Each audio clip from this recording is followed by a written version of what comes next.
Hello and welcome back to the session of basic biology. Basic biology का ये हम लोगों का जो सेशन चल रहा है उसका ये चौथा सीरीज होगा। इसमें हम लोग दो बहुत इम्पॉर्टेंट चीज़ें डिस्कस करेंगे, जिसमें हमारा प्रायोरिटी ऑफ फोकस होगा एलिमेंट रिसाइकलिंग। लेकिन एलिमेंट रिसाइकलिंग जानने के पहले हमको ये जानना पड़ेगा कि जो लाइफ है, बेसिक यूनिट ऑफ लाइफ क्या है? सेल। तो सेल का जो कंपोजिशन है वो क्या है, ये जब तक हम नहीं समझेंगे तो एलिमेंट रिसाइकलिंग की बात हमको पूरी तरह से समझ में नहीं आएगी। तो आइए शुरू करते हैं और पहले हम देखेंगे कंपोजिशन ऑफ लाइफ। तो अगर एक सेल को हम इस तरह से डिस्ट्रीब्यूट करें कि उसमें कौन सी चीज़ कितने परसेंट है, तो हम देखेंगे कि लगभग 70% ऑफ द सेल वो वाटर होता है। ठीक है, वाटर के बाद जो सेल का सबसे इंपॉर्टेंट कंपोनेंट है वो है बायोमॉलिक्यूल्स। इनको हम मैक्रोमॉलिक्यूल्स भी कहते हैं क्योंकि ये साइज में बड़े होते हैं। अब ये कौन कौन से हैं? बायोमॉलिक्यूल्स में जो सबसे ज़्यादा परसेंटेज में पाया जाता है वो है प्रोटीन्स। उसके बाद डीएनए, लिपिड और कार्बोहाइड्रेट, ये दोनों लगभग 2% सेल में पाए जाते हैं। अगर हम बाई वेट देखें तो आरएनए जो है वो 6% के आसपास होता है। तो ये तो हमने देख लिया कि सेल में मेजर कंपोनेंट्स क्या क्या हैं। बाकी 3% मैंने यहाँ पे डिनोट किया हुआ अदर्स के लिए। तो ये अदर्स क्या है? अदर्स में आते हैं इनऑर्गेनिक आयंस और कुछ स्मॉल मेटाबोलाइट्स जैसे कि इंटरमीडिएट कंपाउंड्स। ठीक है, तो ये हमने ओवरऑल जान लिया कि सेल किन किन चीज़ों से मिलकर बना है। तो सबसे ज़्यादा पानी है। ठीक है, इसलिए गर्मी में पानी का ध्यान रखिए। अब हम थोड़ा थोड़ा इनके बारे में भी जान लेते हैं कि प्रोटीन क्या है ना। प्रोटीन एक पॉलीमर है। पॉलीमर मतलब छोटी छोटी यूनिट्स जो कि बार बार किसी चीज में प्रेजेंट हो। तो इसमें जो छोटी छोटी यूनिट्स हैं उनको हम कहते हैं अमाइनो एसिड्स। यानी कि जो प्रोटीन्स हैं वो अमाइनो एसिड्स के पॉलीमर हैं। ठीक, सेम चीज कार्बोहाइड्रेट्स के लिए भी है। ये पॉलीमर ऑफ मोनोसेकेराइड्स या हम कह सकते हैं कि सेकेराइड्स। ठीक है, जिनको आम बोलचाल की भाषा में हम शुगर कहते हैं। ठीक है, साइंटिफिकली इसको कार्बोहाइड्रेट कहते हैं। अगर इसको हम केमिस्ट्री के पर्सपेक्टिव से देखें कार्बोहाइड्रेट्स को, तो these are hydrates of carbon. यानी अगर इसको हम लिखें केमिकल फॉर्मूला में तो C लिखेंगे, फिर ब्रैकेट में H2O लिखेंगे। ठीक, और C पे M और H2O पे N, यानी कि इनको हम इस तरह से डिनोट कर सकते हैं।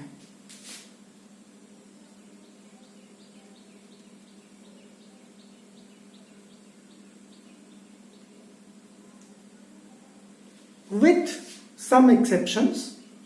सम एक्सेप्शंस क्यों? जैसे ये H2O वाला पार्ट है तो हम देखेंगे कि जो राइबोज शुगर होता है 5 कार्बन वाला, तो उसमें 5 ऑक्सीजन होते हैं। लेकिन डीऑक्सीराइबोज में हम देखेंगे तो कार्बन 5 है पर उसमें ऑक्सीजन 4 ही रहते हैं। ठीक है, तो इस तरह के कुछ एक्सेप्शंस हैं। उनको जब हम डिटेल में बायोकेमिस्ट्री पढ़ेंगे तो ये सब चीजें देखेंगे। लेकिन अभी के लिए इतना जानिए कि these are hydrates of carbon. क्या?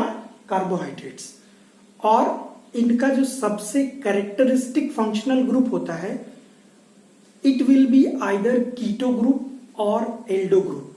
ठीक है, एल्डिहाइड और कीटोन आप लोगों ने केमिस्ट्री में पढ़ा होगा, या फिर हम जब बायोकेमिस्ट्री के लिए बेसिक बायोकेमिस्ट्री का कोई सेशन लेंगे तो उसमें मैं डिटेल से बताऊंगा। लिपिड्स की बात करते हैं। लिपिड्स क्या है कि लिपिड्स एक हेटेरो ग्रुप है। हेटेरो ग्रुप मतलब तरह तरह की चीजें इसमें इंक्लूड करते हैं। लेकिन इनका सबसे कैरेक्टरिस्टिक फीचर ये होता है कि ये वाटर में सॉल्युबल नहीं होती है। प्लस ये जो इनमें ऑक्सीजन का रेशियो होता है वो बहुत कम होता है बाकी के बायोमॉलिक्यूल्स के कंपैरिजन में। दूसरी चीज ये हो गई।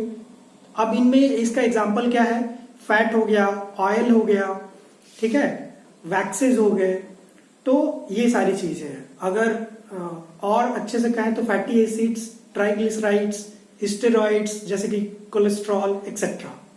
ठीक, अब तीसरा आता है न्यूक्लिक एसिड वाला कंपाउंड, जिसमें कि डीएनए और आरएनए दोनों इंक्लूड होते हैं। डीएनए और आरएनए में सिर्फ एक बेसिक डिफरेंस है कि डीएनए में डीऑक्सी सुगर होता है राइबोस, और आरएनए में डीऑक्सी नहीं, बल्कि पूरे के पूरे 5 ऑक्सीजन उसमें होते हैं। ये डीएनए और आरएनए ये न्यूक्लियोटाइड्स के पॉलीमर है, ठीक है, मतलब न्यूक्लियोटाइड्स को रिपीट करके ये बनते हैं। अब अगर न्यूक्लियोटाइड्स को हम ब्रेक ऑफ करें तो एक पार्ट होगा बेसेस वाला, प्यूरिन बेसिस, पिरिमिडिन बेसिस। दूसरा पार्ट होगा उसका शुगर वाला, राइबोज शुगर या डीऑक्सी राइबोज शुगर, और तीसरा पार्ट होगा उसका फॉस्फेट बैकबोन। ठीक है, तो ये तो हो गई बेसिक इन चीजों की।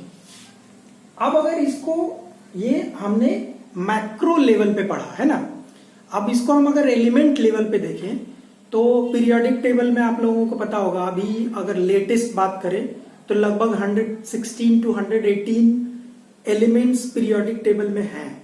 लेकिन इंटरेस्टिंगली सेल जो है सिर्फ 30 के आसपास एलिमेंट्स को यूज करती है, बहुत ज्यादा एलिमेंट्स को यूज नहीं करती। और क्या खासियत है? खासियत ये है कि जो छोटे मॉलिक्यूलर वेट वाले एलिमेंट्स हैं उन्हीं को ये ज्यादा प्रेफर करती है। तो इनको अगर हम एबंडेंस के हिसाब से या रिक्वायरमेंट के हिसाब से क्लासिफाई करें तो दो तरह से क्लासिफाई कर सकते हैं, मैक्रो एलिमेंट्स और माइक्रो एलिमेंट्स। न्यूट्रिएंट के पर्सपेक्टिव से कहें तो मैक्रो न्यूट्रिएंट्स और माइक्रो न्यूट्रिएंट्स। ठीक है, ये होते हैं 10। अब इसमें सबसे छोटा है हाइड्रोजन, उसके बाद carbon, nitrogen, oxygen, sodium, phosphorus, sulphur, chlorine, potassium और कैल्शियम। ठीक है, माइक्रो एलिमेंट्स जो है वो 13 है, जिसमें इंपॉर्टेंट की अगर हम बात करें तो magnesium, manganese, ferrous, cobalt, nickel, copper, zinc, molybdenum, chromium, वैनियम और टंगस्टन, आयोडीन और सेलेनियम। ठीक, ये सारी चीजें। तो ये तो हो गया बेसिक कि किन एलिमेंट्स से मिलके सेल बनी हुई है और इन्हीं सेल से हमारी पूरी की पूरी लाइफ है। ठीक, अब बात करते हैं कि जब लाइफ एंड होती है, आपको तो पता है कि जो भी लाइफ है उसको एक ना एक दिन डेड होना है। ठीक, तो अगर डेड होंगे तो ये जो साइकिल चल रही है कि नॉन लिविंग्स और लिविंग्स के बीच में एनर्जी और मैटर का एक्सचेंज, याद करिए बेसिक बायोलॉजी के फर्स्ट लेक्चर में और सेकंड लेक्चर में मैंने ये चीजें डिस्क्राइब की हुई है। तो ये मैटर जो है ये हम कहां से ले रहे हैं? एनवायरमेंट से, नॉन लिविंग से। तो जाहिर सी बात है कि अगर हम इनको फिर से एनवायरमेंट में नहीं रिलीज बैक करेंगे तो नई लाइफ क्रिएट कैसे होगी? तो ये बैलेंस बिगड़ जाएगा। इसी के लिए जरूरी है एलिमेंट्स की रिसाइकलिंग। तो जो एलिमेंट्स की रिसाइकलिंग है उसमें सबसे इंपॉर्टेंट कुछ मैक्रो एलिमेंट्स की रिसाइकलिंग है। ठीक है, क्योंकि इनका यूज ज्यादा होता है। अब एलिमेंट रिसाइकलिंग में सबसे इंपॉर्टेंट कौन कौन सा है? कार्बन, नाइट्रोजन, फास्फोरस और सल्फर। हाइड्रोजन और ऑक्सीजन को मैंने क्यों यहां पे ऐसे मार्क किया हुआ है? क्योंकि ये इन सब के साथ मिलके लगभग हर एक जो बायोमोलिक्यूल या मैक्रोमोलिक्यूल है वहां पे प्रेजेंट रहेगा। आप सोचिए, कार्बोहाइड्रेट है उसमें भी ऑक्सीजन होगा, न्यूक्लिक एसिड में भी ऑक्सीजन होगा, प्रोटीन्स में भी होगा, लिपिड्स में भी होगा, लिपिड्स में सबसे कम होगा। ठीक है, तो इनको इनके साथ ही है, और जब रिलीज होगा तो इन बायोमोलिक्यूल्स के रिलीज होने पे जो भी इसके इंग्रेडिएंट्स हैं वो रिलीज होंगे। इनमें जो सबसे इंटरेस्टिंग है वो है कार्बन की रिसाइकलिंग। ठीक है, अब कार्बन की रिसाइकलिंग अगर हम देखें तो हम कार्बन एज ए एलिमेंट तो अपने आसपास नहीं देखते हैं एक्सेप्ट डायमंड और ग्रेफाइट। ठीक है, तो उसकी बात छोड़ देते हैं, हम बायोलॉजी के पर्सपेक्टिव से देखते हैं।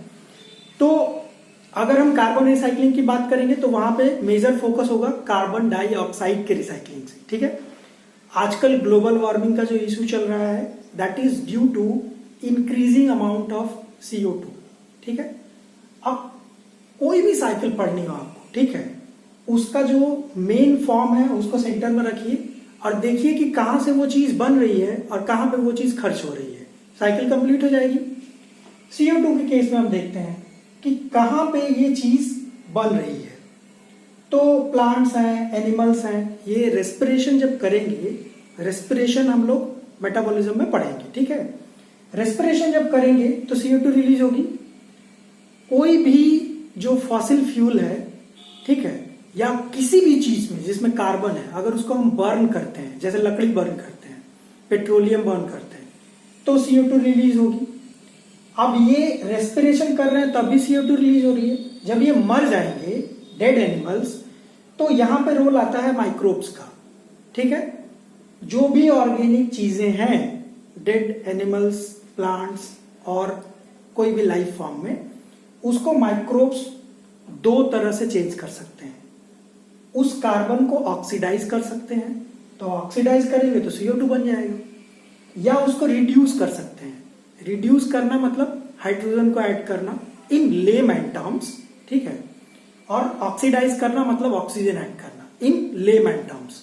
जब हम बेसिक केमिस्ट्री पढ़ेंगे तो अच्छे से कॉन्सेप्ट क्लियर मैं करवाऊंगा रिडक्शन और ऑक्सीडेशन का, और ये बहुत जरूरी है। तो रिडक्शन करेंगे तो मीथेन बनेगी, ऑक्सीडाइज करेंगे तो CO2 बनेगी, ठीक है। तो अब ये CO2 और किन किन चीजों में खर्च हो रही है, तो CO2 में कार्बन को अगर कुछ माइक्रोब रिड्यूस करें तो भी CH3 बनेगी, CH4 बनेगा, यहां पे CH4 है, सॉरी, मीथेन, ठीक है।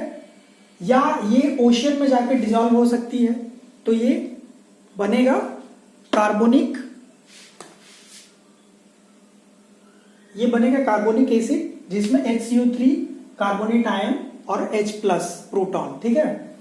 या ये रॉक में यूटिलाइज हो सकता है, ठीक है, कैल्शियम कार्बोनेट के तौर पे।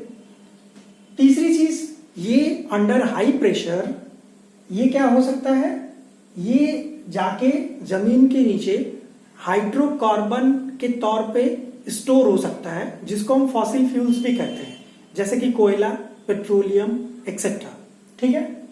और क्या हो सकता है, एटमॉस्फेयर में रिलीज हो सकता है, एयर, वाटर का मैंने बताया कि अगर ये ओशियन वाटर में जाता है या सिंपल वाटर में भी तो ये कार्बोनिक एसिड बनाता है, और इस फॉर्म में सबसे इंपॉर्टेंट CO2 की जो यूटिलाइजेशन है that is photosynthesis, by whom, by plants and microbes.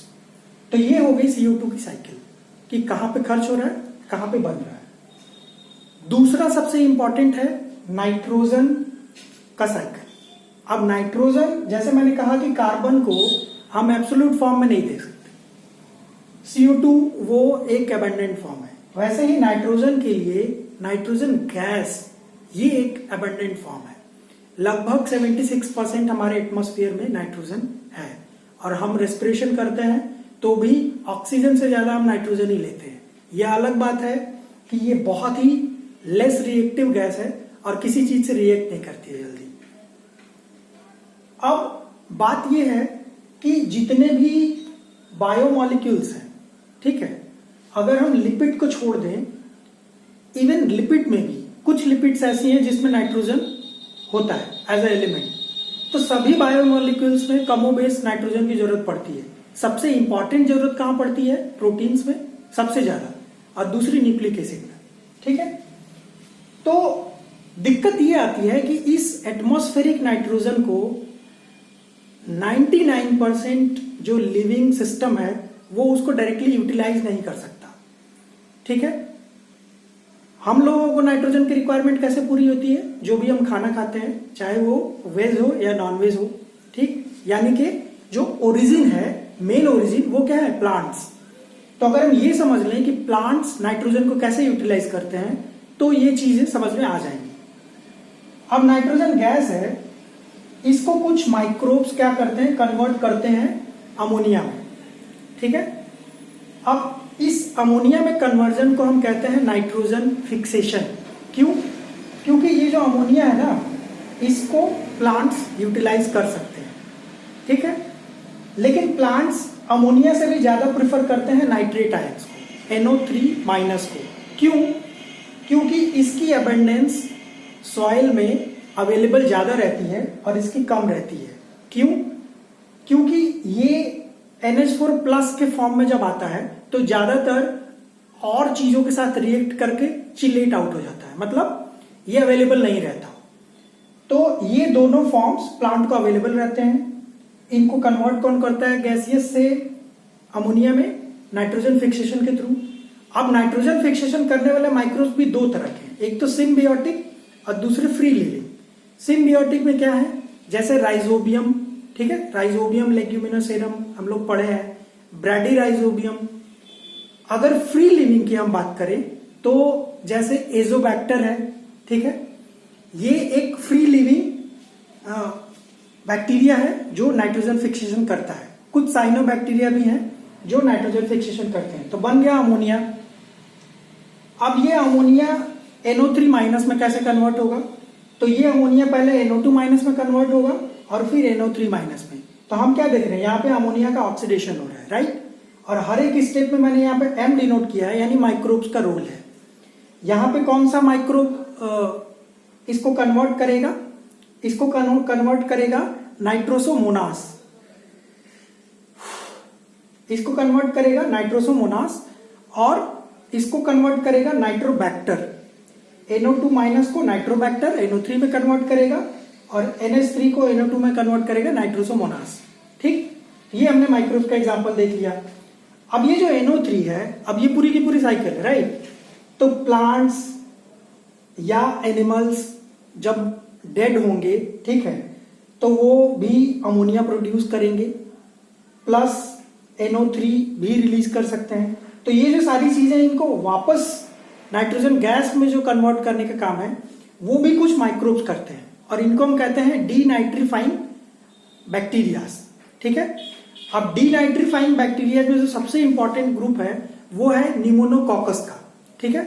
इस ग्रुप के जो बैक्टीरिया हैं वो इसका रिडक्शन कर देते हैं। पहले NO2- बनता है, फिर N2O और देन अल्टीमेटली N2 गैस। तो ये हो गया नाइट्रोजन का साइकिल। ये दोनों बहुत इंपॉर्टेंट है। मेटाबॉलिज्म की जब मैं क्लास लूंगा तो उसमें मैं बताऊंगा एंजाइमेटिक लेवल पे जो ये नाइट्रोजन फिक्सेशन है वो कैसे होता है। बेसिकली क्या होता है कि इसमें एक एंजाइम बहुत इंपॉर्टेंट है and it's name is nitrogenase synthase complex, ठीक है।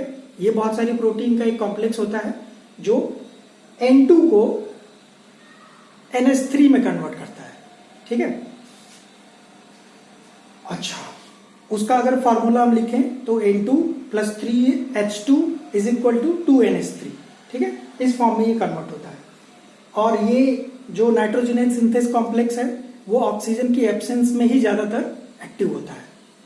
एनीवे, अब अगले साइकिल की हम बात करते हैं। अगली साइकिल है सल्फर की साइकिल, ठीक है। अब सल्फर की साइकिल में कुछ बहुत ज्यादा नहीं है। सल्फर में ये है कि ये अपने एलिमेंट फॉर्म से जैसे ही लीचिंग के प्रोसेस से बाहर आता है ये कन्वर्ट हो जाता है सल्फेट्स में, ठीक है। अब ये सल्फेट्स प्लांट के लिए अवेलेबल हो सकता है। प्लांट से हम एनिमल्स को मिल जाएगा या कुछ माइक्रोब्स क्या करते हैं कि ये जो एलिमेंट वाला सल्फर है या सल्फेट है उसको H2S में कन्वर्ट करते हैं, ठीक है। आयरन सल्फर बैक्टीरियाज इसके बहुत प्रोमिनेंट एग्जाम्पल है। दूसरा, सल्फेट्स या सल्फर कंटेनिंग कंपाउंड्स को जब हम बर्न करते हैं तो SO2 गैस बनती है, ठीक है। और वो एटमॉस्फेयर में जब रिलीज होती है तो हमने एक फिनोमेना पढ़ा होगा एसिड रेन का, जो कि हार्मफुल होता है। होता यह है कि जब बारिश होती है तो ये SO2 H2O के साथ रिएक्ट करके सल्फ्यूरिक एसिड बनाता है, ठीक है। और वो सल्फ्यूरिक एसिड्स फिर से वापस आके जो पानी वगैरह है उसमें सल्फेट में कन्वर्ट हो सकता है, या अगर प्लांट और एनिमल या जो बिल्डिंग्स वगैरह उस पर सीधे पड़े तो ये थोड़ा करोसिव होता है, ठीक है। तो ये चीजें हमने पढ़ ली सल्फेट साइकिल के बारे में। एक और इंपॉर्टेंट चीज है फॉस्फेट की। यानी फास्फोरस साइकिल। फास्फोरस का भी जो प्रोसेस है वो सल्फर से ही सिमिलर है। बेसिकली होता क्या है कि फास्फोरस जो एलिमेंट है वो जैसे ही रॉक्स से लीचिंग होके बाहर आता है वो फॉस्फेट्स में कन्वर्ट हो जाता है। ठीक है, कई सारे मेटल फॉस्फेट्स जैसे magnesium phosphate etcetera, calcium phosphate, उस फॉस्फेट को प्लांट्स यूज कर सकते हैं। इन एडिशन दो ऐसे फॉर्म है, एक मोनोहाइड्रोजन फॉस्फोरिक एसिड और डाइहाइड्रोजन फॉस्फोरिक एसिड यानी HPO4 और H2PO4। ये दोनों भी बायो अवेलेबल फास्फोरस के फॉर्म होते हैं जिनको प्लांट्स इनटेक करते हैं और फिर वो यूटिलाइज करके, क्योंकि इनका सबसे इंपॉर्टेंट रोल कहां पे है, न्यूक्लिक एसिड। मैंने बताया था हर एक न्यूक्लियोटाइड में फॉस्फेट बैकबोन होगी, राइट। तो ये हो गई साइकिल इन चारों की। और मैंने बताया कि ऑक्सीजन और हाइड्रोजन लगभग सभी के साथ अटैच होते हैं। इन एडिशन ऑक्सीजन और हाइड्रोजन का एक और भी रोल है। जैसे मैं यहां पे बता रहा था कि ऑक्सीडाइज हुआ, रिड्यूस हुआ। तो रिड्यूस हुआ मतलब क्या, ज्यादातर केसेस में हाइड्रोजन ऐड हुआ। ऑक्सीडाइज हुआ मतलब क्या, ज्यादातर केसेस में ऑक्सीजन ऐड हुआ। ठीक है, अभी बायोलॉजी के स्टूडेंट होने के नाते लेमैन टर्म्स में, जब हम केमिस्ट्री में पढ़ेंगे तो और क्लियर होगा। ठीक है, तो ये हमने पूरा जान लिया कि सेल किस चीज से मिलके बना है, इसका अगर मोटा मोटा देखा जाए तो क्या कंपोनेंट है, और अगर एलिमेंट लेवल पे देखा जाए तो क्या कंपोनेंट है। जब सेल डेड करेगा या लिविंग ऑर्गेनिज्म डेड करेंगे तो ये चीजें कैसे एनवायरनमेंट में वापस जाएंगी। ठीक है, तो ये पूरा का पूरा एक ओवरव्यू था। तो आई होप कि आप लोगों को समझ में आया होगा अच्छे से। अगर कोई डाउट है तो आप लोग कमेंट सेक्शन में उसको क्वेश्चन करिएगा, मैं आंसर करूंगा। ठीक है, चलिए फिर मिलते हैं अगले सेशन में। ओके।